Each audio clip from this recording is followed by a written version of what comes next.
বন্ধুরা সবাই কেমন আছো? বন্ধুরা আজকে তোমাদের আপন মায়ের পুকুরে ছেলের ঠাকুর ডুবানো নিয়ে অসাধারণ একটি সত্য ঘটনা বলবো। গল্পটি শেষ পর্যন্ত শুনলে তোমরা বাধ্য হবে হাতের কাজ করতে। না হলে সবাই আমাকে কাজ করে দিয়ে যাবে, আমি বাধা দেব না। আমি আরমান, 18 বছর বয়স। ঢাকার গুলশানে পিঙ্ক সিটি নামক আবাসিক এলাকায় থাকি। আমার জীবনে একজন মাত্র মানুষ, তিনি আমার মা। আমার বাবা নেই। আমি যখন 5 বছর তখন বাবা মারা গেছে। আমার কথা ভেবে মা কখনো বিয়ে করেনি। যাই হোক, আমার মার পরিচয় দিই। 37 বয়সী আমার মা একজন স্কুল শিক্ষিকা। তাও যেমন তেমন নয়, বাংলাদেশের 1 নম্বর English medium school and college স্কলাস্টিকার শিক্ষিকা আমার মা। আমার মা প্রচণ্ড স্মার্ট একজন নারী। সব কাজে সে পারদর্শী। আমিও ওই কলেজেই পড়ি। মা একই সাথে বাসার এবং কলেজের সকল দায়িত্ব সামলাচ্ছে সফলতার সাথে। পৃথিবীতে আমার কাছে আমার মার চেয়ে সুগঠিত সৌন্দর্যময় নারী আর একটাও নেই। আমি কখনো মাকে বাজে নজরে দেখিনি, কিন্তু মার যতটাই প্রকাশক সৌন্দর্য তাতেই বলছি মার চেয়ে বেশি মার কেউ পাবে না। এই বছরেও মার কাছে সব মিলিয়ে 36টি প্রপোজাল এসেছে বিয়ের। কিন্তু মা সবাইকে একই কথা বলে, আমার ভালোবাসা আমাদের মা ছেলের বাইরে কেউ ভাগ পাবে না। আমি মার ভালোবাসায় পাগল। আমরা কেউ কাউকে ছাড়া বাঁচতেই পারি না। এমন কোনো বিষয় নেই যা আমি মাকে বলি না। আমি ছোট থেকেই খুব শার্প। ক্লাস 2তে ভর্তি হবার পর আমরা মা ছেলে কর্তৃপক্ষ ছাড়া কেউ জানে না। কখনো আমরাও এমন আচরণ করি না যে কেউ বুঝবে। এটা মা আর আমি প্ল্যান করে করেছি। আমাদের খুব মজা লাগে। মাকে এখনো দেখতে 25-26 বছর বয়সী মনে হয়। মা সব সময় 3 পিচ পরে, তবে তা হাতা কাটা বা ফুল হাতা এক এক সময় এক এক রকম হয়, তবে খুব টাইট নয়। এতেই মাকে দেখে যে কোনো পুরুষ পাগল হতে বাধ্য। মা প্রতিদিন আমাকে নিজেই গাড়িতে করে কলেজে নিয়ে যায়। আমাদের একটা হোয়াইট স্কোডা আছে। মা নিজেই ড্রাইভ করে। মা বাসায় কাজ করার সময় ওড়না কোমরে বেঁধে কাজ করে। আমাদের ঘটনার শুরু হয় ছিমছাম ভাবে এবং পুরো প্রাকৃতিক উপায়ে ও অ্যাক্সিডেন্টালি। একদিন আমি একটা পড়া বুঝার জন্য মার রুমে ঢুকলাম। রুমে ঢুকেই আমি ও মা সামনাসামনি ও দুজনেই তো হয়ে গেলাম। কারণ মা মাত্র গোসল করে বের হয়েছে এবং শুধু টাওয়াল পরা ছিল মা।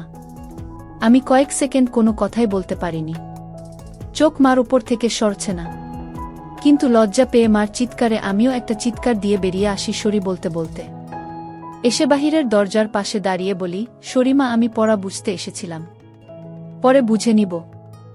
এই বলে আমি আমার রুমে গিয়ে খাটে বসতেই মার দেখা এই পলকে সৌন্দর্য চোখ থেকে সরাতে পারছি না। হঠাৎ বুকটা ধরফর করছে। চোখ পড়ল প্যান্টের দিকে। আমি ভয় পেয়ে গেলাম। দেখি প্যান্ট ফুলে ঢোল হয়ে আছে। আমার মন ভাঙচুর হয়ে যাচ্ছে মাকে এমন রূপে দেখে। কখন যে ঘুমিয়ে গেলাম বলতেই পারি না। ঘুম ভাঙতে দেখি তখন সন্ধে হয়ে গেছে। উঠে ফ্রেশ হয়ে বের হলাম রুম থেকে। সামনে মা পড়ে গেল। ড্রয়িং রুমে বসে টিভি দেখছে আর সালাদ কাটছে। আমায় দেখে হাতে ইশারায় পাশে বসতে বলল। আমি বসলাম। মা একটা হাতাকাটা ব্রাউন সালোয়ার কামিজ পরা ছিল। সুন্দর লাগছে, কিন্তু মার চেহারা দেখে মনটা ভেঙে গেল। আমার সর্বতুল্য মাকে নিয়ে কি সব বাজে চিন্তা করেছি আমি, ছিছি। হঠাৎ মার ধাক্কায় সম্বিত হল। আম্মু, কি হলো বাবা? কি ভাবছিস চুপ করে? আমি, না আম্মু কিছু না। তোর জন্য বিরিয়ানি রান্না করেছি, আয় খাবি চল। মা একদম স্বাভাবিক হয়ে আছে, হয়তো নিজেও লজ্জা ঢাকছে। আমি, আজ আমায় খাইয়ে দিবে আম্মু?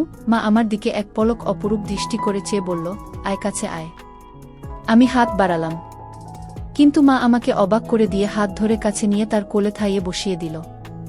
আমি বুঝতে পারছি না হঠাৎ এমন করল কেন। কারণ বড় হয়েছি বলে হয়তো এতদিন এমন কোলে নেয়নি, এজন্য অবাক লাগছে। আম্মু, জানিস বাবা, তোকে নিয়ে আমার অনেক স্বপ্ন। আমি জানি মা, আমি বড় মানুষ হয়ে দেখাবো। আম্মু, তুই বুঝছিস না। আমি চাই না তুই টাকা পয়সা কামানোর জন্য জীবন পানসে করিস। আমি মানে? আম্মু মানে হলো কখনো টাকার পিছনে না ছুটে খুশি থাকতে চেষ্টা করবি। টাকা এমনি আসবে। আমি, ও আচ্ছা। মা আমাকে খাইয়ে দিল। এমন মাসুম মার প্রতি রাতে কি নাকি ভেবেছি আমি, ছি। ভেবেই খারাপ লাগছে। আমরা যে যার রুমে গেলাম ঘুমাতে। সারারাত নিজেকে দুষেছি আমি। দুদিন মন খারাপ ছিল। এর মাঝে একদিন কলেজে যাওয়ার সময় মা বলল, কোনো কারণে কি মন খারাপ তোর? আমি, না মা। মা আর কিছু বলল না। পরদিন আমার ক্লাস ছিল না। মা গেল। হঠাৎ ফোন করল মা। আম্মু, গোসল করে তাড়াহুড়ায় আমার কাপড় মেলতে ভুলে গেছি, একটু নেড়ে দে প্লিজ। আমি, আচ্ছা মা। আমি মার রুমে গেলাম। গিয়ে বালতি নিয়ে ছাদে যাই। নাড়তে গিয়ে প্রথমে ছিল কামিজ, তারপর সালোয়ার, এরপরে বাকিগুলোও দেখি। দেখে আমার বুক ধরফর করতে লাগে। দেখলেই বোঝা যাচ্ছে এটা নামিদামি ব্র্যান্ডের। হাতে তুলতে হাত কাঁপছিল। আর কি সুন্দর ঘ্রাণ ওগুলো থেকে, কি বলবো। আমি হতবিহ্বল হয়ে গেলাম। কারণ পৃথিবীতে ৭০০ মিলিয়নে একজনের ভাগ্যক্রমে একই সাইজের হয়, আর তা আমার মার ভেবেই মাথা নষ্ট হয়ে গেল। পাগল হয়ে যাব মনে হয়, এমন দশা। আমি কোনোমতে ওগুলো একটা সাইডে নেড়ে দিলাম যেন বাহিরে কার চোখে না পড়ে। দৌড়ে রুমে এসে পড়ি। ইচ্ছা করছিল একটাবার হাত দিয়ে শান্তি করি, কিন্তু এর ভয়াবহতা বিশাল বলে নিজেকে সামাল দিই। এরপর ইন্টারনেটে দেখতে লাগলাম এসব চিন্তা নিয়ে। দেখি অসাধারণ বিষয়। স্বামী মারা গেলে ছেলেই মায়ের দায়িত্ব নিবে এবং সব খেয়াল রাখবে, তা শারীরিক মানসিক সব হতে পারে, এটা বেদে লেখা। নারী অন্য কোনো দেহের সাথে জড়াতে না চাইলে বাসনা পূরণ করা সন্তানের দায়িত্ব। আমি কি করব বুঝতে পারছি না। এসব ভাবতে ভাবতে ঘুমিয়ে গেলাম। উঠলাম মার ডাকে। দেখি মা সামনে দাঁড়ানো। বসল বিছানায় ও আমার মাথায় হাত বুলিয়ে বলল, ঘুম হলো সোনা? আয় খাবি আয়। আমি উঠে গেলাম ডাইনিং রুমে। মা চা বিস্কিট এনে বলল, চল ছাদে বসি। আমরা ছাদে বসলাম। গিয়েই মা কাপড় দেখে বলল, আমি আজ ভুলেই গেছিলাম। এই রে, আমার ওই কাপড়গুলো কোথায়? আজ কি ধুইনি নাকি? আমি, না মা, ওই পিছনে আছে। এমনভাবে বলল যেন ছেলের সামনে এগুলো কোনো বিষয় না। মা সব কাপড় তুলে হাতে নিল। আম্মু, গরমের ছুটিতে দিয়ে দিল। বলো কোথায় যাবে ঘুরতে? আমি, আমরা তো বাসায় সময় কাটাই না, চলো এই ছুটি বাসায় নিজেদের সময় দিই। মা অপলক তাকিয়ে আছে আমার দিকে। আমি, কি মা? ভুল বলেছি। মা আমার গালে হাত বুলিয়ে বলল, কোনো ভুল বলিস নি সোনা, তুই অনেক বড় হয়ে গেছিস বাবা। Love you baby. বলেই মা আমায় জড়িয়ে ধরল। এটা অবশ্য সব সময় হয়, কিন্তু আজ ভিন্ন একটা ঘ্রাণ আসছে মার গায়ে। এটা মমতা আর কি একটা ভিন্নতা বুঝলাম না। তো পরদিন আমি টিভি দেখছি আর মা ঝাড়ু দিচ্ছে। আমি দেখলাম মা আজ ওড়না পরেইনি, আর ঝাড়ু দেওয়ার সময় সব ঝলক দিচ্ছে। আমি জানি না কেন চেয়ে চেয়ে মাকে দেখছিলাম। হঠাৎ একবার আমিও মার দিকে তাকালাম, মাও তাকালে, চোখাচোখি হলো। আমি খুব ভয় ও লজ্জা পেয়ে গেলাম। মা না জানি কি ভাবছে। আমি আর তাকালামই না। ভয়ে ভয়ে আছি, কি যেন বলবে আমাকে। এমন সময় কাজ শেষ করে এসে মা পাশে সোফায় বসল, আমার গা ঘেঁষে আমার কাঁধে হাত রেখে। আমি ভয়ে কাঁপছিলাম। মা বলল, আরে কি দেখছো এসব? চলো রেসলিং দেখি। তুমি দেখো না? আমি অবাক হলাম। আমি রেসলিং দেখে না। আমি মাথা নেড়ে না বললাম। মা বলল, বিয়ে ম্যান, এ যুগে রেসলিং দেখো না তা হয়? দাও রিমোট দাও। মা রিমোট নিয়ে চ্যানেল পাল্টে রেসলিংয়ে দিল। আন্ডারটেকার আর ট্রিপলিচের খেলা চলছিল। মা এত মজা করে দেখছিল যে আমিও কেমন ঘুলে মিলে গেলাম। হঠাৎ করে আমায় বলল, তোমার কাকে পছন্দ? আমি তো দেখি না, কিন্তু আন্ডারটেকার। আম্মু, এই তো আমার ছেলে, সে খুব জোস। আমি তো হয়ে গেলাম। মার প্রতি একটা কৌতূহল হলো। মাঝে এনবি ও মার্গারেটের লাইভ হবে এটা বিজ্ঞাপন দিল। আমি মনে করেছি হয়তো মেয়েদের খেলা দেখবে না আমি সামনে থাকায়, কারণ মেয়ে খেলে ছোট কাপড় পরে। কিন্তু মা আমায় অবাক করে দিয়ে আরও গা ঘেঁষে বসে বলল, এবার মজা হবে। বলেই জুস আর পপকর্ন নিয়ে এলো। আমি উঠে যাচ্ছি লজ্জায়। মা আমায় থামিয়ে বলল, আরে বস, মজা হবে এদের খেলায়। আমি, মার্গারেট আর তুই এনিবি, ঠিক আছে? আমি, আচ্ছা। খেলা শুরু হলো। দুজন ছোট ছোট সেট পরে এসেছে। মা বেশ মজা করে দেখছে। আমি শুধু মাকে দেখে অবাক হচ্ছি। মাঝে এর দিলে মা তখন আমার দিকে ফিরে আচমকা বলল, তুমি আমাকে বন্ধু মনে করো? আমি হঠাৎ একথা শুনে অবাকই হলাম। আম্মু, অবাক হবার কিছু হয়নি। উত্তর দাও সোনা। আমি, আমার আর কে আছে তুমি ছাড়া? তুমিই তো আমার সবকিছু। আম্মু তাহলে একসাথে মায়ের সাথে ফ্রি হতে সমস্যা হচ্ছে কেন গাধা? এটা জাস্ট খেলা। আমি আসলে ওরা ছোট কাপড় পরা, তাই মা ছেলে একসাথে এসব দেখা, এজন্য লজ্জা লাগছে। মা হাসতে হাসতে শেষ। আম্মু, আরে বোকা ছেলে, আমি না তোর মা? লজ্জা কিসের আমার সাথে? এগুলো অনেক আগের মূর্খ সমাজে চলত, এখন না। শোনো, আমরা মা ছেলে ছাড়া আর কেউ নেই আমাদের জীবনে। আমরা চিল করব না তো কে করবে বলো? আমি মানে আম্মু, মানে আমরা একসাথে এগুলো দেখলে কিছু হয় না। আর এগুলো পড়ার জন্য এমন লজ্জা কেন? তুই পড়িস না নাকি? আমি আম্মু, আমিও তো পড়ি, তাতে কি হয়েছে? এসব উল্টপাল্ট কথা বলবি না। পোশাক কখনো মানুষের স্বভাব থাকে না। মনে বিষ নিয়ে যদি বুরখা পরে ঘোরা হয় তাহলে বুরখা পরার কোনো মানে নেই, এটা মাথায় রাখবি। আমি মাথা নাড়লাম। এরপর খেলা শুরু হলে দেখা শুরু হলো আমাদের। হঠাৎ মা বলল, চল বাজি হবে, আয় দেখি কে জিতে। আজ মার্গারেট জিতবে। আমিও আর লজ্জা না পেয়ে মাকে সঙ্গ দিলাম। আমরা রক্তহীন করা খেলায় শেষে আমিই জিতে গেলাম। পুরো 5,000 টাকা জিতলাম আমি। কিন্তু মা একটু মন ভারী করল না। আমি, বাহ, বেশ টাকা আয় হলো, মাঝে মাঝে এমন হলে বড়লোক হয়ে যাব। আম্মু, তা তো হবেই। তবে জিতলি, কি খাওয়াবি বল? আমি, তুমি কি খাবে? আম্মু, তোকে খাবো। আমি, আম্মু, আরে বোকা, এমনি বললাম। আচ্ছা, আমি ঘেমে গেছি, যাই গোসল করে আসি। মা গোসল করতে গেল। আমি টিভি দেখছি। হঠাৎ শব্দ মার গলার। আমি দৌড়ে যাই মার রুমে। গিয়ে আবার্থ হয়ে গেলাম। আজ সেদিনের মতো নয়, কিন্তু আজ মাকে সম্পূর্ণ ভিন্নতর দেখলাম। আমি হাঁ করে তাকিয়ে আছি।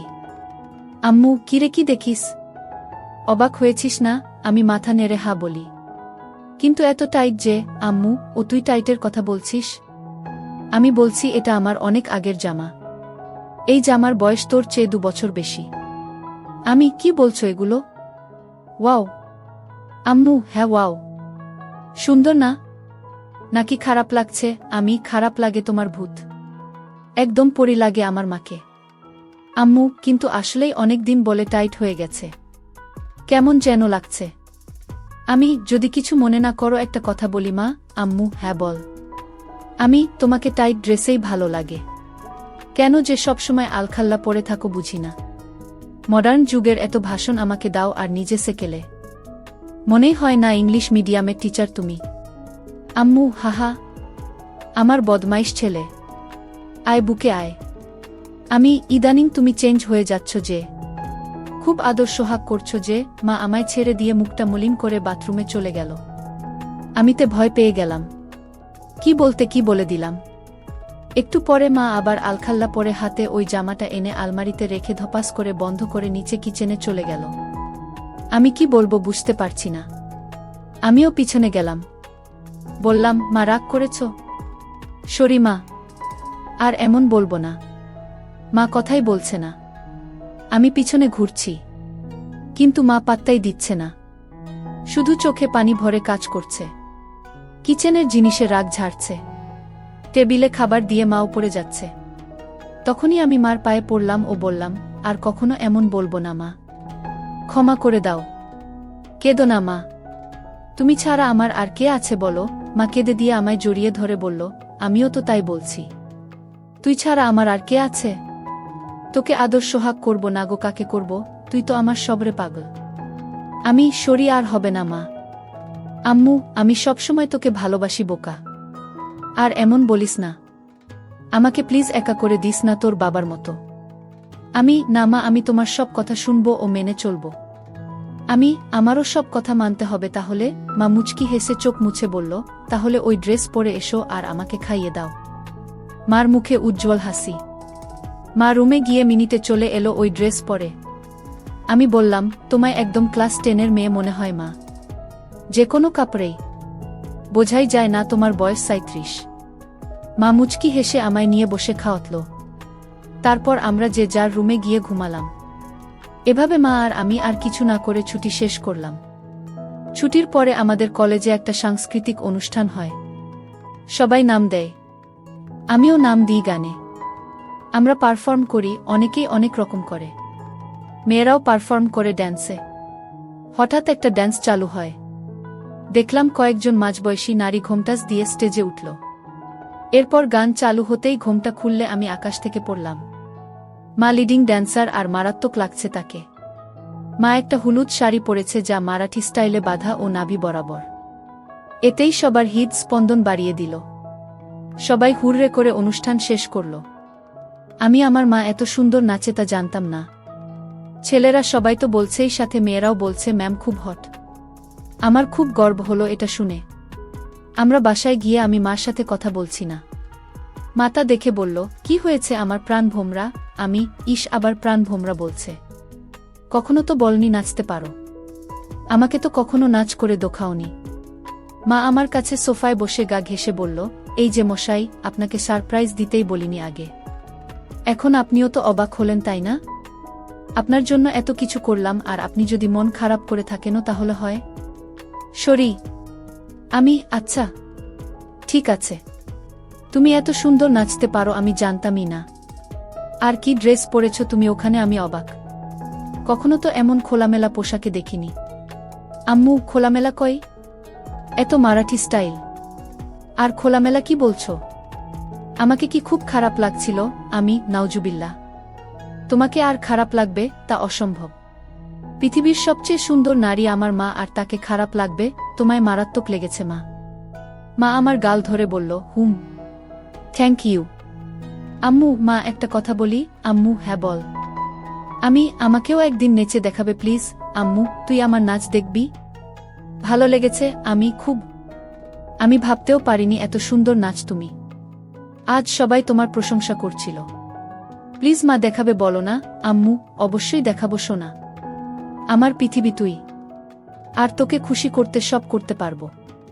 বল কি ড্যান্স দেখবি? আমি, যেই কস্টিউম আছে তার বিচারেই যা ইচ্ছা তোমার। আম্মু, আচ্ছা তুই বস, আমি আসছি বলে মা পালালো রুমে।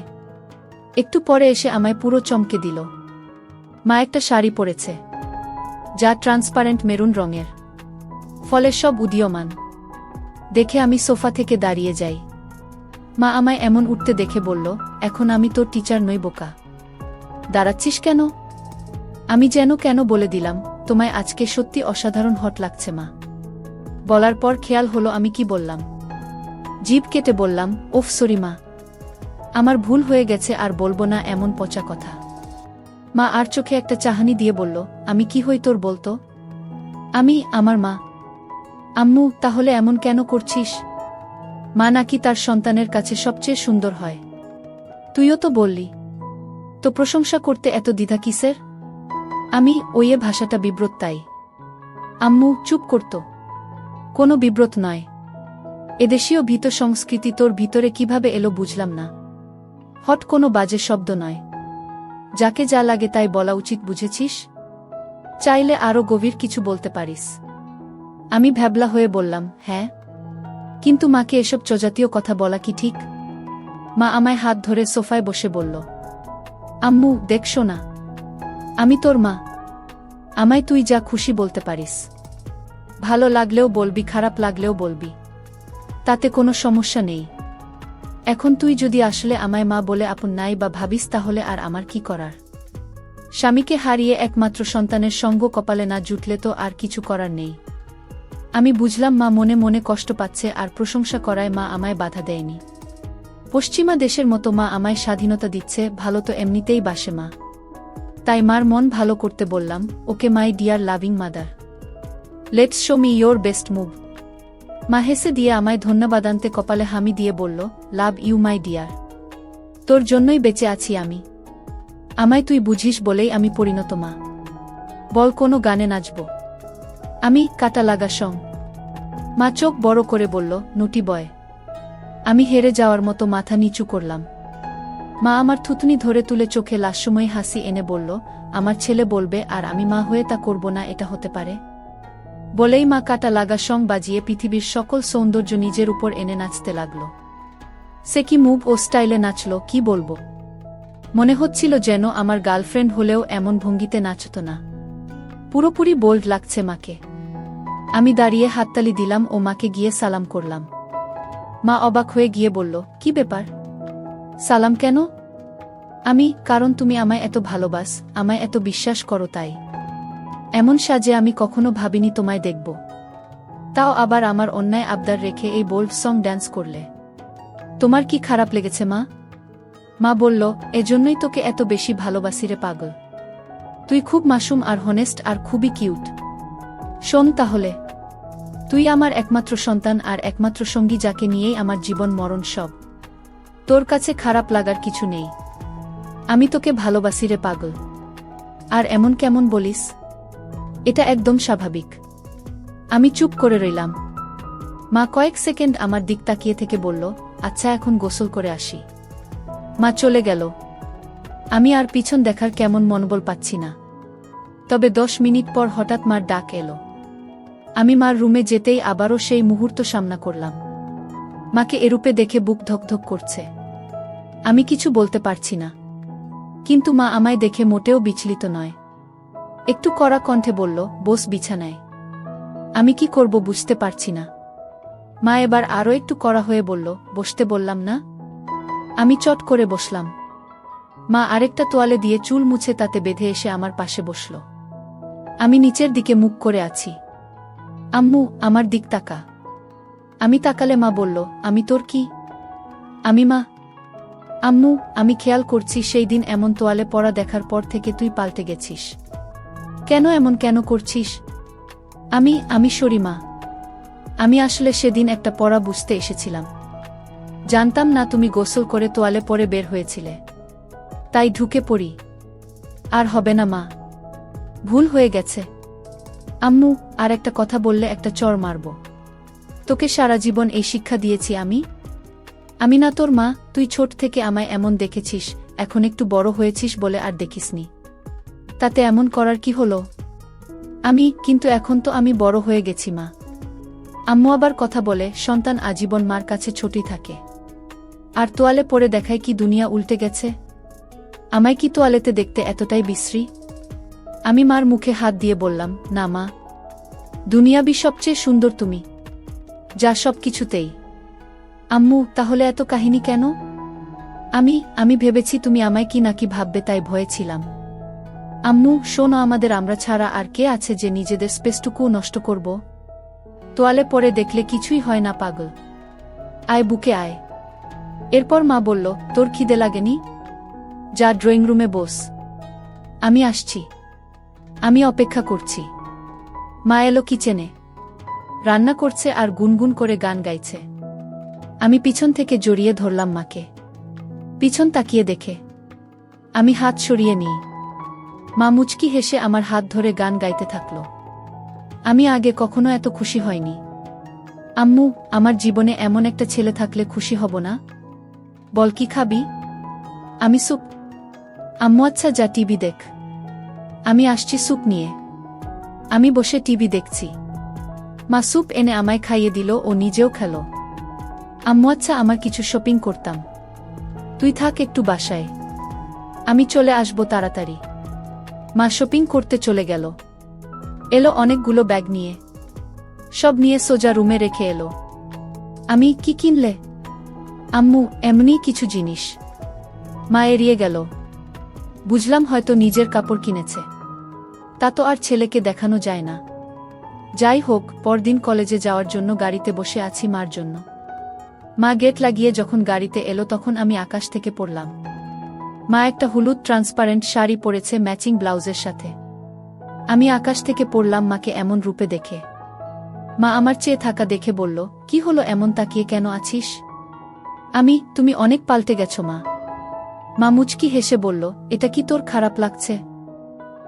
আরে না না, আমার কাছে উল্টো ভালো লাগছে। মা চোখ কুঁচকে বলল, ভালোটা আবার কেন? আমিও চাই তুমি নিজের জীবন সাজাও, ভালো ও খুশি থাকো। পোশাকটা না হয় তারই শুরু। মার মুখে উজ্জ্বল গর্বের হাসি। I am proud of you baby. Me too mom, আজকে অসাধারণ লাগছে মা। আম্মু, আমি ভাবছি এখন থেকে শাড়ি পরব। ভালো ডিসিশন। কিন্তু শুধু শাড়ি কেন? আম্মু এমনি, না হলে আর কি পরা যায় বলতো? আমাকে জিজ্ঞেস করছো? মা কাকের মতো আশেপাশে তাকিয়ে বলল, আর কাউকে দেখছিস গাড়িতে? আমি না মানে একজন মা তার ছেলের সন্তানের কাছে পোশাকের সিদ্ধান্ত চায় তাই বললাম। বাংলাদেশে এটা স্বাভাবিক নয়। আম্মু আমার কাছে সবকিছু তুই। তাই আমার কমেন্ট তুই করবি। বল কেমন পড়ব? আমি সত্যি ফ্র্যাঙ্কলি বলবো, আম্মু এবার চড় খাবি? আমি সরি। আম্মু বল। আমি a bit of western you know. মা আমার দিকে তাকিয়ে রইল কয়েক সেকেন্ড। মার এই রহস্যঘন তাকানো বুঝি না। আম্মু ওয়েস্টার্ন? হুম বলেই মা গাড়ি চালাতে লাগল। কিছু দূর যাবার পর একটা ঝোপের কাছে গাড়ি দাঁড় করালো। আমি বুঝতে পারছিলাম মা কেন গাড়ি দাঁড় করিয়েছে।